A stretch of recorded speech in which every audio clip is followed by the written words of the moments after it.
আসসালামু আলাইকুম ওয়া রাহমাতুল্লাহি ওয়া বারাকাতুহু। প্রিয় ভাই বোন, যে কাউকে ভালোবাসার জন্য পাগল করার বিখ্যাত একটা দোয়া রয়েছে সহিহ তিরমিজিতে, সেই দোয়াটি আজকে আপনাদেরকে জানাবো। ধৈর্য ধরে ভিডিওটি শেষ পর্যন্ত দেখুন।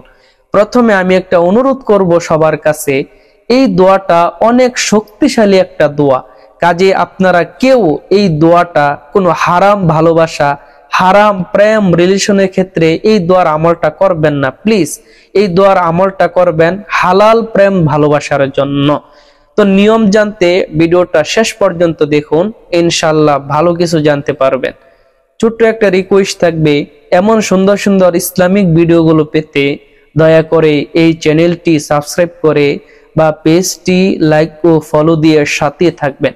তো প্রিয় ভাই, আমি প্রথমে কিন্তু বলেছি এই আমলটা করবেন হালাল প্রেম ভালোবাসার জন্য। যেমন স্বামী স্ত্রীর প্রেম ভালোবাসা হালাল। অনেক স্বামী আছে যে স্ত্রীর প্রতি তেমন কোনো ভালোবাসা নেই, তেমন কোনো মায়া নেই, আকর্ষণ নেই। ওই স্ত্রী যদি তার স্বামীকে উদ্দেশ্য করে এই আমলটি করে, তাহলে আল্লাহ তাআলা তার স্বামীর অন্তরে তার প্রতি ভালোবাসা ঢেলে দিবে। বা অনেক স্বামী আছে যাদের স্ত্রী তাদের প্রতি তেমন আকর্ষণ নেই, ভালোবাসা নেই, মায়া নেই। ওই স্বামীরাও যদি এই আমলটি স্ত্রীকে উদ্দেশ্য করে করে, তাহলে আল্লাহ তাআলা তার স্ত্রীর অন্তরে স্বামীর প্রতি ভালোবাসা ঢেলে দিবে। বা অনেক বোন আছে যে ভাইয়ের প্রতি তেমন ভালোবাসা নেই, বা অনেক ভাই আছে বোনের প্রতি তেমন কোনো ভালোবাসা নেই, তাহলে তারাও এই আমলটা করতে পারে।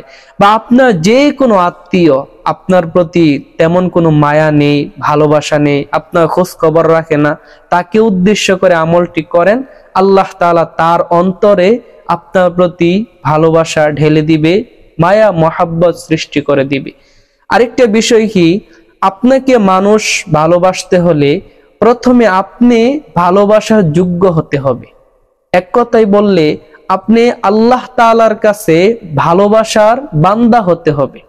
কারণ হাদিসের মধ্যে এসেছে, আল্লাহ তাআলা যখন তার কোনো বান্দাকে ভালোবাসে, মহাব্বত করে, তখন আল্লাহ আসমানের সকল ফেরেশতাদেরকে বলে দেন, আমি দুনিয়াতে আমার অমুক বান্দাকে ভালোবাসি, মহাব্বত করি, সুতরাং তোমরাও তাকে ভালোবাসিও। তখন ফেরেশতারা দুনিয়ার ওই বান্দাটাকে ভালোবাসেন, মহাব্বত করেন। তখন ফেরেশতারা আবার দুনিয়ার সমস্ত মানুষের অন্তরে ঢেলে দেন যে অমুক বান্দাকে আল্লাহ তাআলা ভালোবাসে, আমরা ফেরেশতারাও ভালোবাসি, দুনিয়াবাসী তোমরাও তাকে ভালোবাসিও। তখন দুনিয়ার মানুষও ওই বান্দাটাকে ভালোবাসতে শুরু করে। তো প্রিয় ভাই, আপনাকে অন্য কেউ ভালোবাসতে হলে আপনি আগে আল্লাহ তাআলার কাছে ভালোবাসার পাত্র হতে হবে। আর আল্লাহ তাআলার কাছে একজন বান্দা কখন ভালোবাসার পাত্র হয়?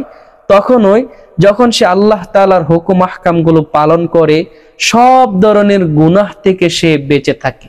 তো আসুন এখন আমরা সরাসরি সেই আমলটার নিয়ম জানি, সেই দোয়াটার নিয়ম জানি, যেই দোয়াটা পড়লে যে কাউকে ভালোবাসার জন্য আপনি পাগল করতে পারবেন। তো প্রিয় ভাই, এই দোয়াটার আমল করার জন্য আপনাকে 5 ওয়াক্ত নামাজি হতে হবে। কারণ এই দোয়ার আমলটা 5 ওয়াক্ত নামাজের পরে করতে হবে। তো দোয়াটি কি? দোয়াটি হলো, আপনি 5 ওয়াক্ত নামাজের পরে, অর্থাৎ প্রত্যেক ওয়াক্ত নামাজ শেষ করে এই দোয়াটি পড়বেন, যে দোয়াটা সহিহ তিরমিজিতে বর্ণিত হয়েছে।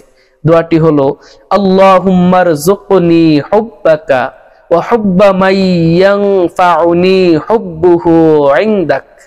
দোয়াটি একটু কঠিন, যাদের বুঝতে সমস্যা হয় কমেন্ট করে দিবেন, আমি বাংলায় লিখে দিব ইনশাআল্লাহ।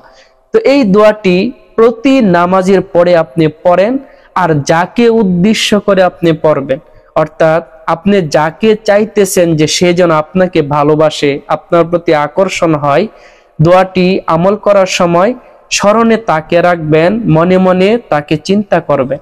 ইনশাআল্লাহ দেখবেন অল্প দিনের ভিতরে সে আপনার প্রতি আকর্ষিত হবে, আপনাকে ভালোবাসবে।